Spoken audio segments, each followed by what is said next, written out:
Nomination గా విజయవాడ సమీపంలోని పెనమలూరు నియోజకవర్గం నుంచి బోడే ప్రసాద్ గారు కొద్దిసేపు క్రితం నామినేషన్ వేయడం జరిగింది. అయితే దీనికి సంబంధించి మరిన్ని వివరాలు మాట్లాడేందుకు బోడే ప్రసాద్ గారు మనతో ఉన్నారు. ఆయన అడిగి తెలుస్తాను. సార్ చెప్పండి, ఈరోజు నామినేషన్ చేశారు, తొలి నామినేషన్ కృష్ణా జిల్లాలో చేసి కూడా మీరే. అసలు మీరు ఎన్నికల్లోకి ఏమని వెళ్ళబోతున్నారు?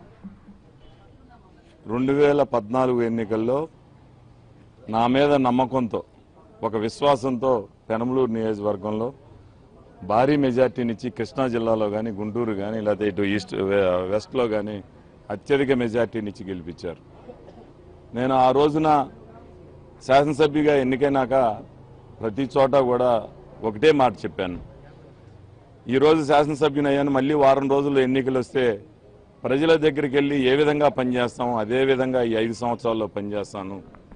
ఈ నియోజకవర్గంలో తిరిగి మళ్లీ భారీ మెజార్టీతో గెలిచేందుకు ప్రజలందరికీ కూడా సేవా కార్యక్రమాలు కానీ, అభివృద్ధి కానీ, సంక్షేమం కానీ చేస్తానని ఆ రోజు చెప్పాను. అదేవిధంగా ఈ రోజున 42 గ్రామాల్లో నేను ఇది చేశాను అని ప్రతి గ్రామంలో కూడా చెప్పుకునే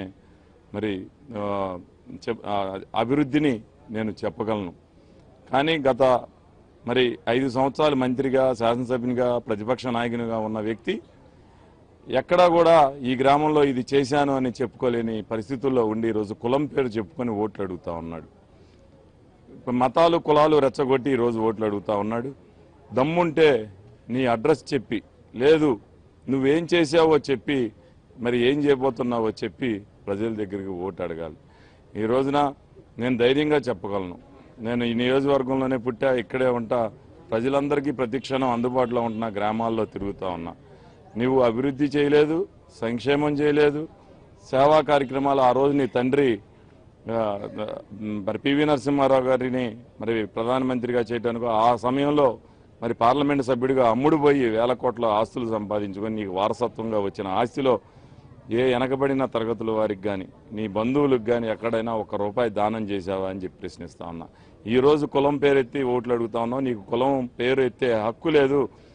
నేను ఎంతోమంది ప్రాణాలు ఈరోజు నా దగ్గరికి వచ్చే వాళ్ళని కులం కానీ, మతం కానీ చూడాల.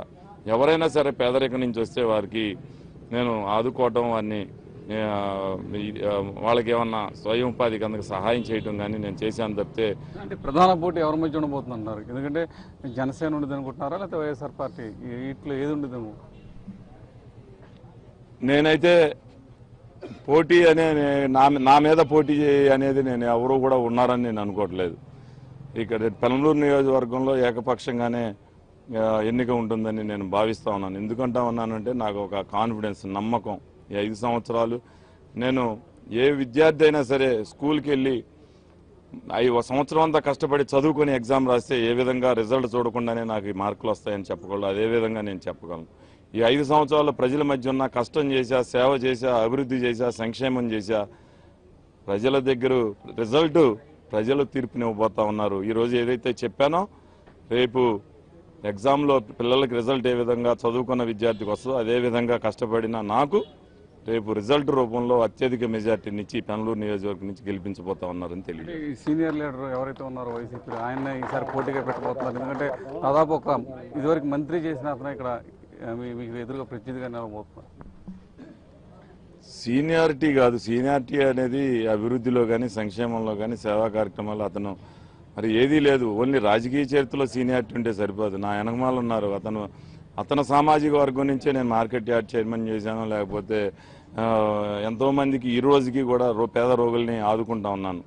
అతను సీనియారిటీ ఉన్నంత మాత్రాన ప్రజలు ఎన్నుకోవటం జరగదు, హర్షించడం జరగదని చెప్తాను. ఎందుకంటా ఉన్నానంటే పేద ప్రజలకు ఎవరు మంచి చేస్తే వాళ్ళని ఎన్నుకుంటారు తప్పితే సీనియారిటీయో లేకపోతే ఇంకో చోట అతను ప్రజలకు అందుబాటులో ఉన్నది ఏ రోజు లేదు 15 సంవత్సరాల్లో.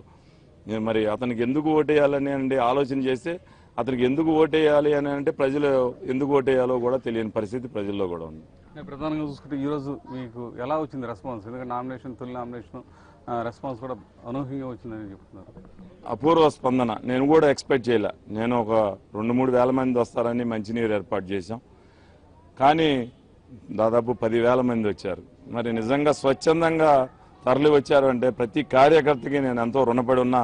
5 సంవత్సరాలు 20 రోజులు కార్యకర్తలు సైనికుల్లాగా పనిచేస్తే మళ్ళీ 5 సంవత్సరాలు ఒక సేవకుల్లాగా మళ్ళీ నియోజకవర్గంలో పనిచేస్తానని ఈ సందర్భంగా తెలియజేస్తాను. ఇది పరిస్థితి.